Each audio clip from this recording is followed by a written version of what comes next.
I'm really excited for this best of 3 series of StarCraft 2 because this is a classic rivalry in the game. These two have been playing against each other for many years, but this time around, it's the first time they're playing against one another on the brand new patch. So spawning right here in the upper left in game number 1, on the map Mothership, playing with the Red Zerg drones, we have none other than Reynor. His opponent, his nemesis, we have none other than Clem. Playing, of course, with the blue Terran pieces. Now, we already did have a look at Clem a couple days ago when he went up against a Lambo. And let's just say that Clem really seemed to know what he was doing.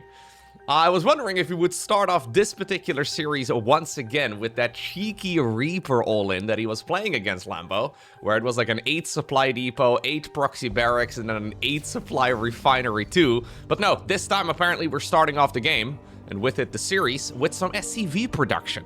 What a novel concept.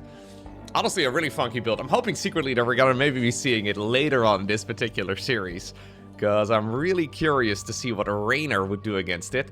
I haven't actually seen Reynor play StarCraft 2 in a little bit. I mean, I say that very often, right? When somebody in the comment section is like, hey, Loko, you casted this guy like a month ago. The thing is, I cast a lot of StarCraft, and I watched a lot of StarCraft as well. I just haven't seen a Reynor over the last couple of weeks. I'm sure he has been playing, though, and I'm sure he's been testing out some of the changes on the new PTR as well.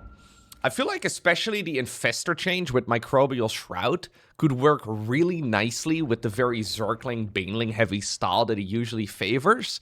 But honestly, the sky really is the limit right now. I'm not entirely sure what to expect, and really it all comes down as well to the pacing that Clem decides to set, the tone that he decides to set in this particular match, because Clem is just somebody who likes to go for an aggressive opener and then an aggressive follow-up and then an even more aggressive follow-up, and he basically is just in your face the entire game long. He's like an avalanche, and I feel like if we had to give him a nickname, that would be just about perfect, because Clem really is a very momentum-heavy player in the Terran versus Zerg matchup. Oh no, I got IRL baby aggroed. I decided to bring Bella into the casting room.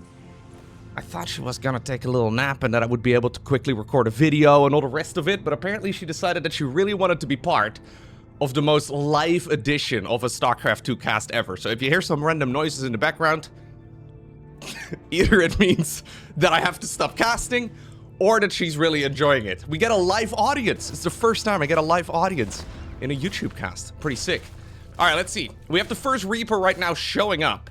Factory in the meantime on the back of this together with a reactor. So I do believe that the plan is to go into some Hellions here in just a moment. Will Clem be able to actually go for a third command center at a reasonable time? Because that's one of the things that really has changed with this patch. Okay, we're going second gas, so that answers my question. It seems that with the new patch, triple command center 111s are no longer really viable.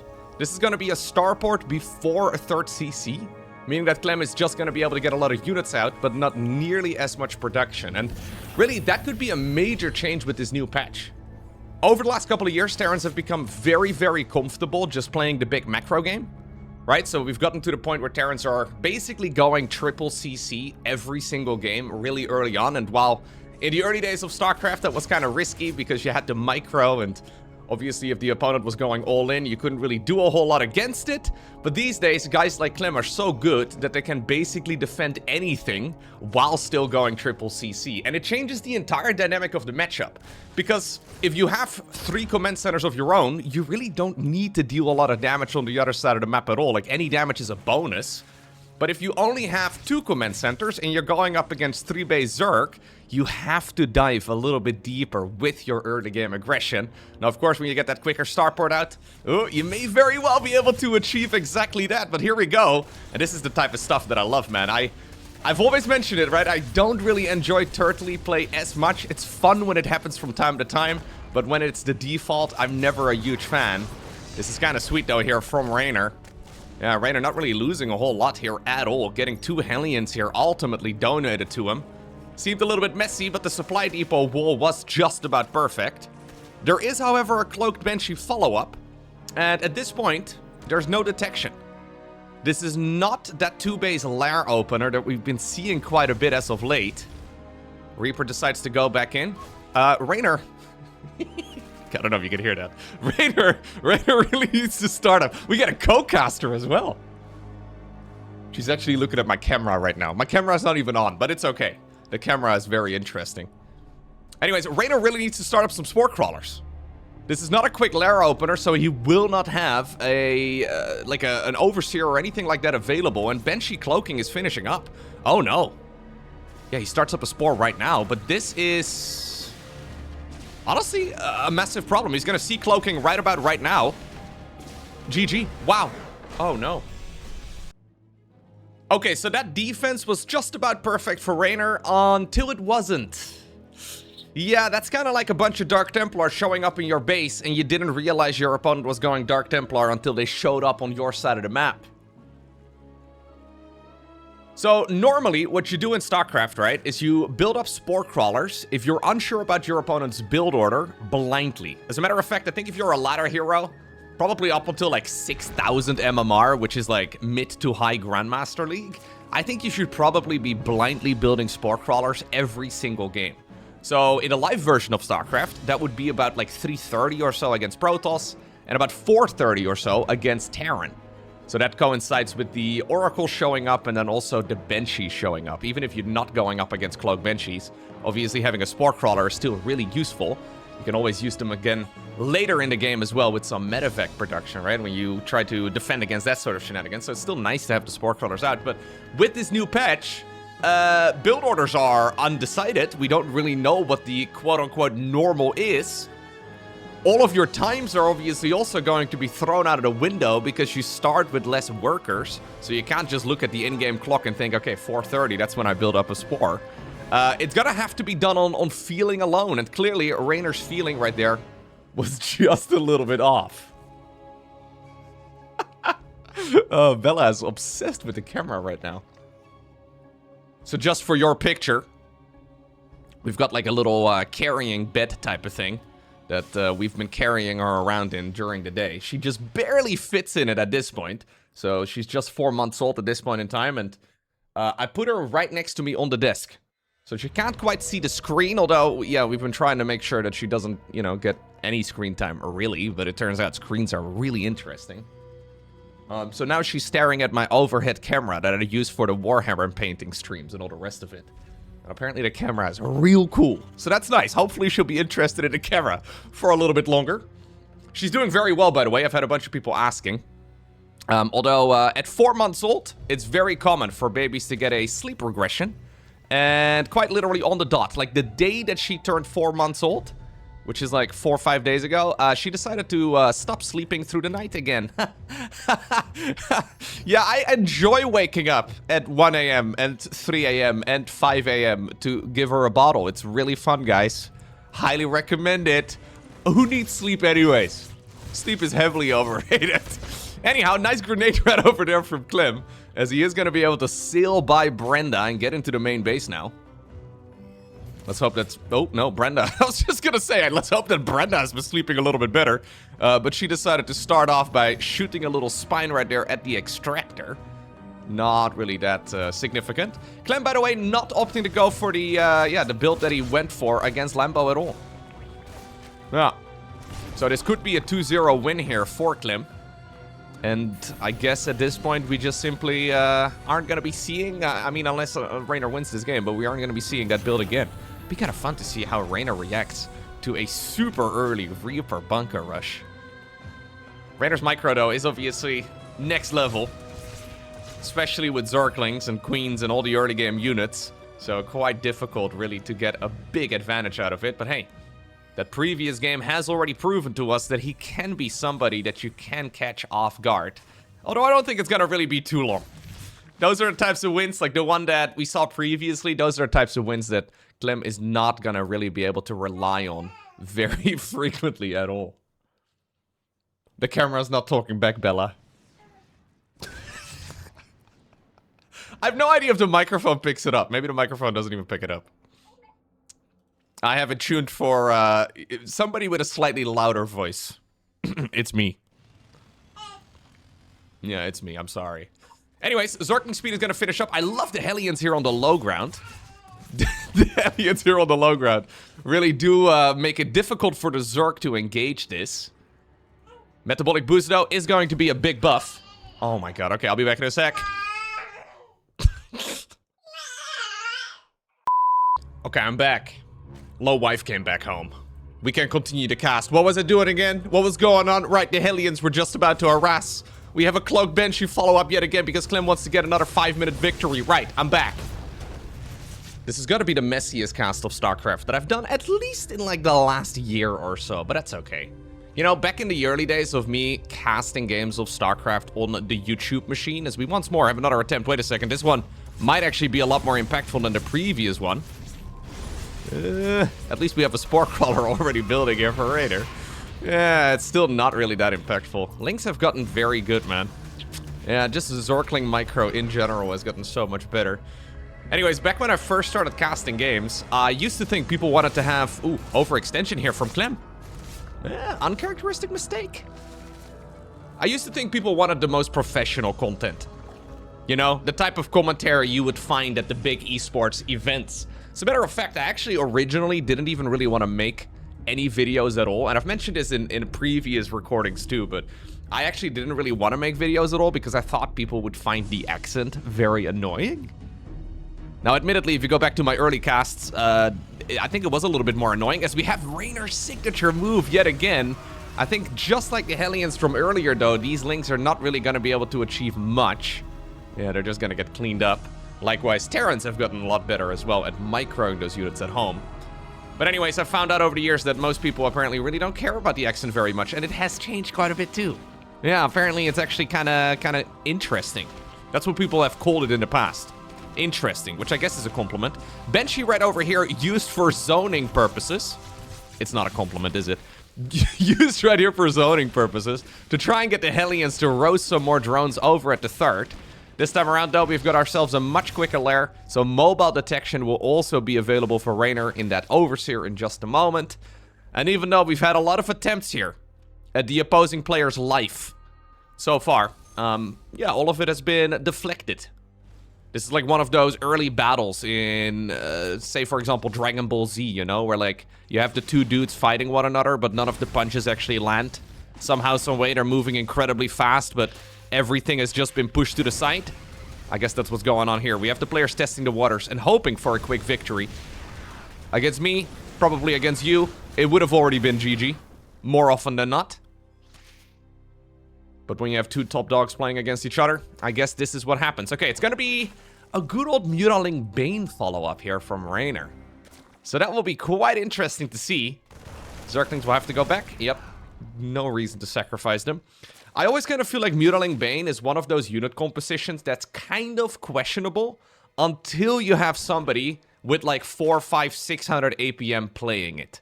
So Reynor at this point has been pretty slow for his standards. An average APM of 360 something. That is obviously not, well, slow for the average person, but Reynor can go quite a bit quicker than that. I've seen him go north of like an average of 10 buttons a second, which is just kind of ridiculous. And Mutaling Bane really does require that sort of thing. Now, this is a good push here from Clem. He's going to be able to destroy this base before the Zerglings show up, I believe. Yeah, not really a good reason for Zerg to try and jump it. Obviously, since we had that investment into the Spire, Banelings are not really, coming out just yet. I mean, he's getting the Baneling roly-poly upgrade, he's getting the Evo Chamber research too. If you then also start making a bunch of Banelings defensively, you just can't make any mutas. And these have real potential to do damage right about right now. Missile turret starts up though. Clem does not have to deal with any cloaked Mutalisks. So a missile turret is not absolutely essential, but it's still a very much so nice to have. Muta numbers up until this point, not big enough to really be fighting that missile turret, and the timing is just about perfect. Defensive Marines can be re-rallied as well. +2/+2 can be fired up here for Clem soon. Did he go for an armory? Of course he went for an armory. Armory is indeed already done, so I would like to see it start up. Clem being a little bit conservative with it. He doesn't really know exactly how committed Zerg is going to be to this Mutaling Bane opener for now. We can tell here that Reynor does actually have a lot of eco on the back of it. But for all Clem knows, this could be some sort of funky all-in. Now, Reynor has been boxed into the corner, yeah. He tries to go home, but there's pockets of Marines, waiting around every single section of the map that he can fly to. So the map kind of ends over here. This is the furthest corner that those Mutalisks can fly. My camera is a little bit deceiving, but he cannot go all the way to the absolute edge right over here of what we can see. So those Mutas, there's no recall available, there's no cloaking available. Those Mutalisks are stuck. Widowmine transition here coming up. We have a Thor even already available. And while we do have a lot more Mutas added into the mix, I'm guessing that we have another little pocket of them somewhere. Wait, where are the other Mutas? Oh yeah, they're inside of the main base right now. Clem just checking whether or not the Mutas are still there. No, you can't reach it. Can you reach that? No, wait. No. That's just too far. Maybe in high impact mode, you do get an extra range on the Thor. I still think it's just a little bit out of range, though. So the Thors, they do deal splash damage with these default missiles of theirs. Hey, now the Thor is stuck. Wait a second. I'm here. Click me. You gotta bring him out. Ah, there you go. If you had to be a Thor, you want to be a Thor in Clem's army. He at the very least takes care of you. All right, here we go, though. This is a big attack here that Reynor has got cooking up. Keep in mind that he does have a pretty substantial amount of his army, a lot of resources at least, tied up in those units that are stuck. In the meantime, he's trying to fly those away. Marines, likewise, also, though, have been dedicated to preventing that from really happening. Planetary Fortress gets cancelled, as Clem does decide to respect this Ling Bane army enough. The Mutas are free. Raider's going to be able to start, well, some more production if he wants to. I actually expected to see even another batch of drones, but he's already sitting at 87, and apparently he's content with the amount of workers that he's got. He adds on a few more right now, going up to 90. I think 90 is just about right. You can go up to 100, though, if you really want to. It just means that you have to keep flooding the map with more Mutaling Bane constantly, because the main issue you run into with an army, or sorry, an economy this large here as Reynor, is that you just don't have a lot of supply available for actual fighting units. So you just have to keep trading and trading and trading to try and get as much value out of the available supply as you can get. Mutas, in the meantime, picking up a bunch of the reinforcing troops. Widowmine right there did not get the big, juicy detonation that it was hoping for. Now the Mutas, though, I think are in big enough numbers, yep, to take down the missile turret. And this is a bit of a disaster. We actually have the planetary itself getting targeted down immediately. I find this a very interesting move from Reynor. Rather than getting the guaranteed damage onto the SCV line, he decides to just go after the planetary itself. Now some of the Marines and the Marauders. And then eventually he goes back to the planetary and he kills it. We're going more Mutas. I would really like to see with this many, even like a +2 flyer upgrade. Clem really is not getting his feet under him at all. He kind of thought that that base was super safe, but the Mutas themselves just destroyed it pretty much single-handedly. +3/+3 coming up, though, for Clem. He's only on 3 command centers now, but he can still cook up a really powerful army, and I feel like that might be the best play. Ooh, that Widowmine connection was not too bad, and Banelings are now crashing into a bunch of those Marauders. Mutas, though, now slip into the main base. Reynor is just playing it so dang aggressively. How many Mutas have actually died in this game? Only 5. Wow. Well, make it 6. Only 5, though, or 6 is kind of ridiculous. Oh, that's the medevac going down, and the Thor will likely fall as well. It is going to be at the cost, though, of a bunch of Mutalisks. The problem here for Clem is that trading these units out is cost-effective, but he's only got 3 base economy versus like 6 base Zerg. So yeah, it may be cost effective, but Reynor's only goal is to keep that Terran at home and to prevent him from moving out. He'll be happy to trade out Mutas ineffectively for now if it means that he can buy himself a little bit more time and really get value out of that big economy advantage that he's got right now. As a matter of fact, he's not even planning on engaging the main army, it seems. He's once more going in for the counterattack. Terran has to turn around. Widowmines, though, do get some decent detonations yet again. But at this point, we're praying for good Widowmine hits, as Reynor decides to just crash about all of the mains that he's got into a single siege tank. This is the most frivolous spending. I don't recommend you do this in an average game, but I think in this instance, it's actually totally fine. Reynor making some very, very dangerous calls. But I love to see Mutas back in action, man. They're such an uncommon unit. Here's Clem's Hail Mary. He basically has one final push in him. 3-3 is finishing. +3 infantry weapons is huge. This is a Zerg who's getting +3 armor, +3 melee, but is not yet done. Does he have Adrenal Glance? He does not have Adrenal Glance, and that is problematic. I think Reynor should have invested the resources into getting that extra attack speed on the Zerglings themselves. It makes a big difference. Another nice Widowmine detonation. Clem's army is massive. He stopped producing SCVs, and he's effectively just building as large an army as possible, knowing very well that there's no Ultras, no Infestors, no Blinding Clouds, none of it available. And those Marauders in the front are really good at tanking the damage, and they're just about to get a little bit better with the +3 attack and +3 armor finishing together. Banelings yet again, though, ready to push through. Mutas are also engaging. Medevacs are pretty much empty, but a nice detonation right there on the Widowmines. Is this game still slipping out of Reynor's hands? Did he get a little bit too crazy with the spending on the other side of the map? Okay, the Banelings are now kind of hitting some of the Marines. It's bloody, it's messy, but I think it's just barely good enough. Because now we're getting as well to the point where Zerg is finishing up their 3-3 upgrades. +3 or +2 flyer attacks rather is now also done. The Muta numbers are still big enough for that to really matter. Clem is gonna try and see if he can, become a nomadic Terran instead, rather than playing the mass command center style that he's very fond of. He's flying the old main base on over towards where the 4th was previously located. A couple of changelings will see everything, and that means indeed the Mutas can go back around once more. Missile turret gets delayed. I'm surprised with how non-fussed Reynor seems to be with killing SCVs this game. Like, normally that really is the main goal in a game of SC2. I mean, he has killed 26 throughout the entirety of this match, but I've got a feeling it could have been like 50. And maybe we can have 50, because the Mutas do go around once more. Likewise, the Ling Bane army here is waiting off in the top of the map. 3rd base is running dangerously low, and these Terran units, okay, they do get picked up. There's barely enough room inside of those medevacs to actually evacuate all of them. But this is rough. Here's the Thor drop now in the meantime on the other side of the map. But the Thors are not really as big of a deal anymore because the Terran eco is now being ravaged. Still 89 drones. We're going down to, well, low double digits here for Clem. Clem does kill 2 bases though, actually make it 3. Clem just killed 3 hatcheries. This is gonna have to come down between the armies, I think. We'll probably have one big clash between the armies. But Reynor has time on his side. He can dictate where the fight takes place, and if this indeed does come down to one big fight, I think it should always be fought on creep, and that's just such a major advantage here for the Zerg. Look at the supply count right now too. Reynor is still just sending in the reinforcements, and I wouldn't be surprised at all, even though it may technically, like in theory, not be optimal to fight off creep here. I would not be surprised at all if Reynor just decides to send it. Does he send it? No. No, he wants to be conservative. He's respecting Clem enough. And to be fair, if we look at the army size, and this is the big tell, right? Clem's army is still massive, despite the fact that he has like a quarter of the opponent's economy. Mutas go back around the side yet again.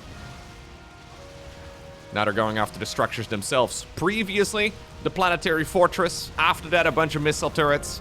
Now whatever we can really get here inside of the main base. Oh, Clem actually holding on by the skin of his teeth, man. And look at this. It's another nice little push. Another hatchery will fall. Enough medevacs available, I think, to at least send the units back inside of it. But now the Mutas are here as well. He's waiting for the load up. He's waiting for those units to try and get to safety. And that means that the Mutas indeed can swing in. Such a fast-paced game. Look at the average APM right now, by the way. Reynor has basically doubled from where we were not too long ago. So that means that, well, he's going over 10 buttons a second on average. It's a very fast-paced game. This is what that looks like in... this is what it looks like. There we go, in first-person view. Are you getting nauseous yet? Is it fun? What do you think of 600 plus APM? Yeah, what do you feel right now? Does it look comfortable? Yeah, these guys are nuts, man. I've had the privilege of being able to watch Clem and Reynor play in real life many, many times. So they are considered to be the fastest players in the entire game. Here we go to Banelings again. Yeah, I think Clem is super dead here. What in the world is Clem going to be able to do against this much stuff? But it is kind of, even if you've seen many, many pro players, and you're very used to the game, it is kind of insane the speed at which these guys can play the keyboard, right? Maybe it's not really a musical instrument, but there's definitely a rhythm to it. I wonder how good that could be on, like, the piano, for example. You know, like if they were forced to learn an instrument, how good would they be able to be at piano? They're very precise. Like, I think it's actually kind of underrated how precise the clicking has to be. Oh no, I've seen this before. Wait a second. Wait a second. Are we somehow stuck in the corner again? Dude, I watched this video once of this girl who got stuck in the washing machine twice. How does that even happen? I mean, sure, once. That can happen to the best of them, right? But twice? Anyways. Anyways. Huge Terran Doom drop right now in the main base. And you know what? Maybe I spoke too soon. Wait a second. Clem is doing so much. He's getting fungled right now, though. Widow mines are detonating. Mutas, in the meantime, have broken free, so the main base of the Terran is going to be next. Clem really has been scraping the bottom of the barrel for such a long time. But honestly, the value he's been getting out of the units is kind of insane. The fact that he's got mining going on here in the first place is kind of incredible. I can't believe how close Clem is still making this. In my mind, I think he's been super dead for like 5 minutes. But this just speaks volumes as to how good Clem actually is at StarCraft, man. Empty production tab, though, for Terran is never a good sign. Now Ultralisks are coming. Ultralisks, yeah, they do really require either Liberators or Ghosts. Or maybe at least like a heavy number of Marauders, but not Marines.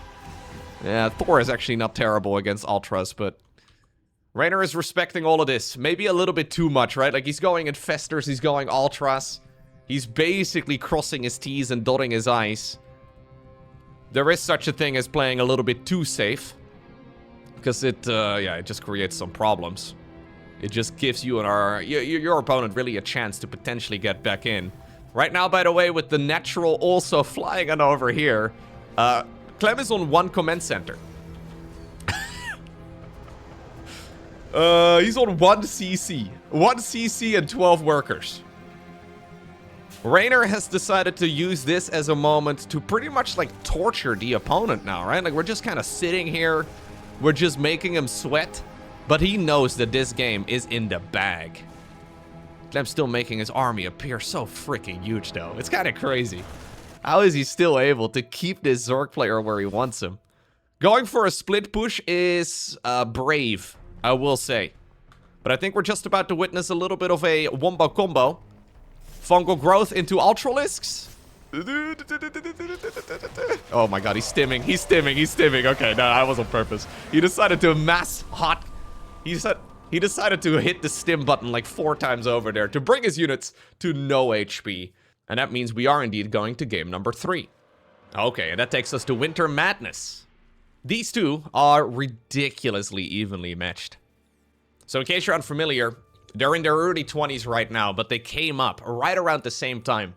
When I think they were like 14, maybe 15 years old or so, they really reached that level where you can tell, okay, these two are going to be good, right? Like, there's a bunch of teenagers in StarCraft that are incredibly good at the game, but you never really know if they're going to be able to make that step to the pro level.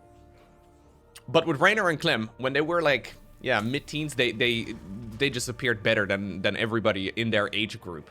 And you see that with conventional sports all the time as well, right? Where it's very obvious that, well, the player you're watching may just be one of the next greats. Now, what I find kind of interesting is that I've noticed in the past there's like a couple of young players that are all getting really good at the same time, and then one of them is head and shoulders above the rest at one random point. You don't really know what happens, but suddenly there's like one of them that seems to separate the others with several hundred MMR.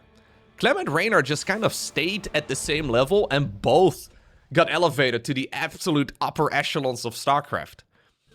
I mean, I feel like there have been moments where Clem is maybe slightly better, right? Clem obviously winning the World Championships. He was on absolute fire back then, but Reynor likewise also winning the year before that, actually. It's all very impressive. Like, Reynor is another one of those players who just really hasn't slowed down. I will say, though, that Reynor is a little bit more inconsistent. So, Clem, I think he also just really loves StarCraft. I know that may be an obvious thing to say, but I do think for some of the top tier players, at some point it does kind of become a job. Right? I think that's also pretty common in conventional sports, but Clem just plays. He plays a ridiculous amount. He plays in basically everything, and that's why I get to cast so many of his games. Reynor, I think, goes through phases where he's really loving the game and then he kind of hates it.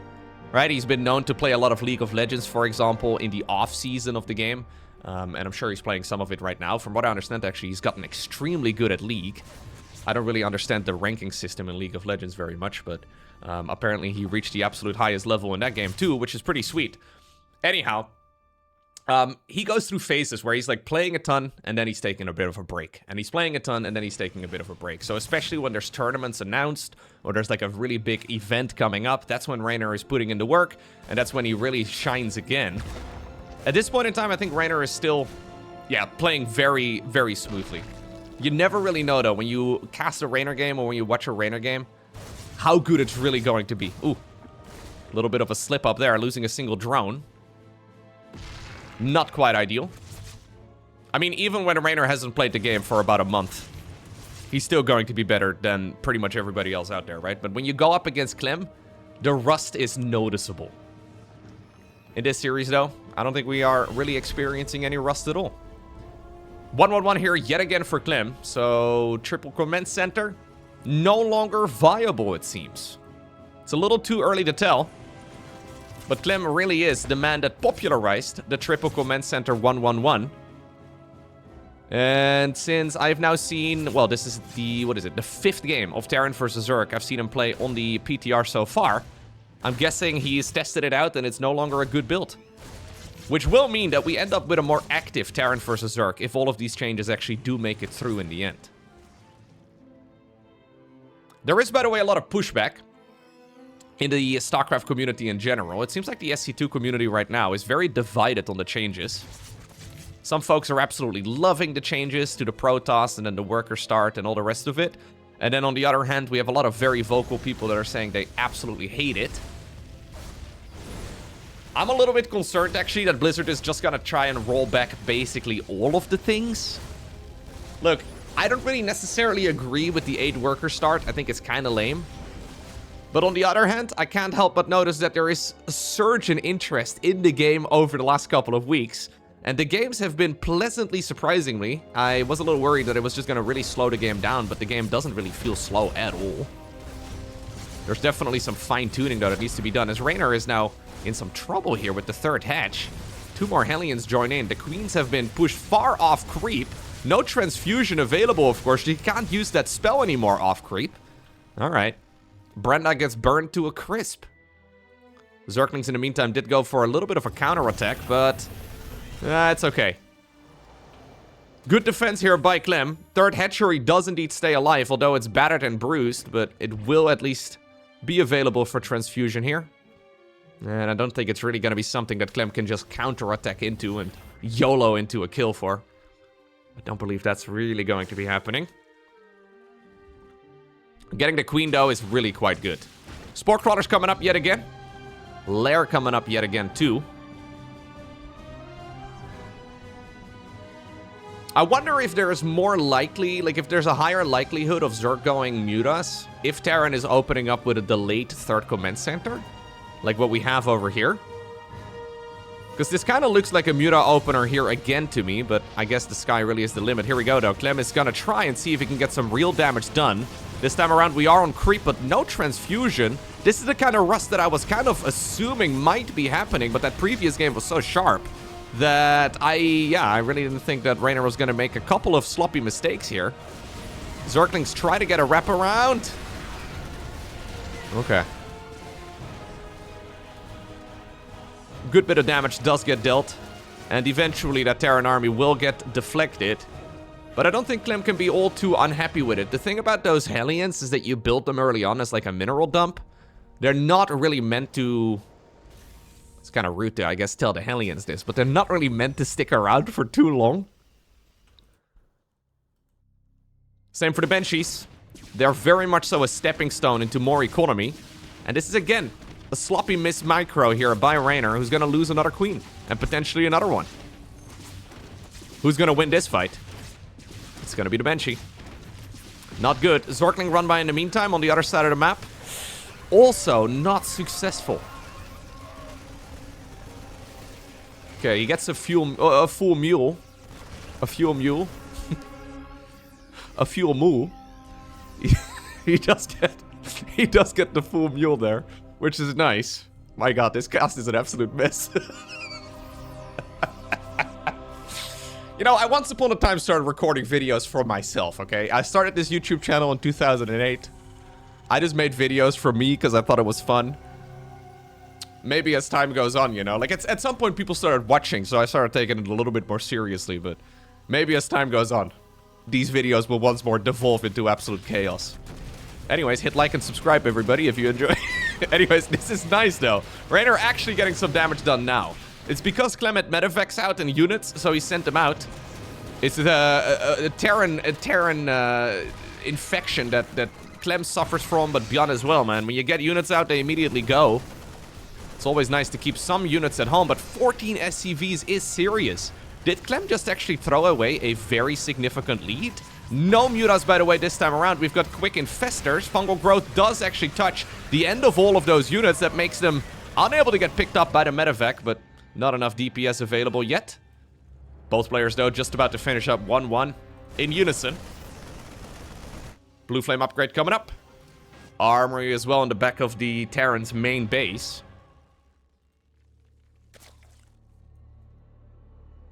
I guess I'm doing live blooper reels. How about that? I find myself watching The Office bloopers all the time. I really enjoyed watching the full season, or all the seasons of The Office, but I think the bloopers may be even more fun. You know what? I'm just doing... everything's bloopers now, okay? That's all we're doing now. New content. It being bad. So what's this then? Wait a second. So because... oh, this is spicy. Because Reynor has gone quick infestors, and he's skipping or maybe delaying banelings, Clem is saying, yo, I'm gonna go blue flame hellbats. It's a bit weird, but it makes a lot of sense. Normally you'd be going Widow Mines right now, and I don't think that would be a bad choice. But if there's no banelings available, you may as well, yeah, send over some of the mineral production that would ordinarily go to Marines to hellbats instead. It means that you don't really need to get your barracks 6, 7, and 8 out nearly as quickly. It means that you could even go into like a pretty fast 4th command center on the back of this as well, I guess. You save yourself some money there. Either way, obviously he's dumping a lot of minerals onto Marines and hellbats now. Ultras are coming, however, and this is what Reynor has been saving up for. Chitinous plating, +2/+2. But chitinous plating and +2/+2 are not yet done. So this is a real attack, and it's blue flame hellbats versus pure Zergling, although the pure Zergling army is once more going in for Reynor's signature move as he's breaking open the Terran's natural. In the meantime, here's the rest of the Terran army, though. Just like previously, man, we get this gigantic attack. Blue Flame Hellions are gonna be so good at defense, though. You can repair them, obviously, as well with those SCVs. Not gonna do it this time around, but it is certainly a possibility. You can actually heal them with a medevac and then repair them with SCVs simultaneously. Massive fungal growths, though, are now allowing the Ultralisk to catch up. Microbial Shroud gets thrown onto the ground as well. Chitinous plating is a nice thing to have, but Microbial Shroud might be even more critical now that it's been buffed. Honestly, sick game. I say that every time, man, on the new patch. But the games have been so bloody good. Like, you can disagree with some of the patch notes. You can disagree with maybe the direction that the game is headed. Whatever, right? But, personally, I think it's a little overblown. I think the game is really freaking good. But these games, man, they speak volumes for themselves. The games have just been all really fun. Maybe I'm just accidentally casting all the good ones. I'm sure there's some baddies out there, too. And with baddies, I mean bad ones. But seriously, like, the games I've been casting have all been so bloody perfect. It's really sick. So spicy. Ultras in the meantime in the middle of the map. We have one of those early game Banshees. 18 confirmed kills, by the way. That may or may not have been Brenda's murderer.